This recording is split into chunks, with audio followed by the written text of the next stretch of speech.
ब्राह्मीं च वैष्णवीं भद्रां षड्भुजां च चतुर्मुखां त्रिनेत्रां च त्रिशूलां च पद्मचक्रगदाधरां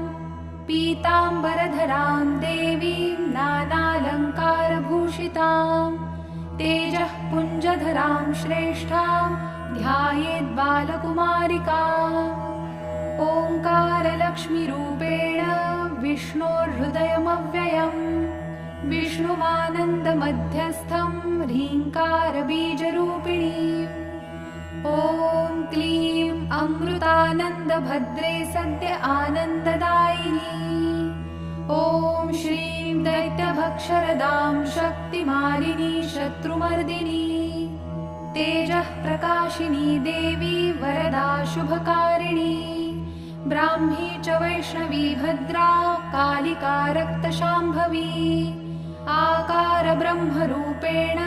ओङ्कारं विष्णुमव्ययम् सिद्धिलक्ष्मी परालक्ष्मी लक्षलक्ष्मी नमोऽस्तु ते सूर्यकोटिप्रतीकाशं चन्द्रकोटिसमप्रभं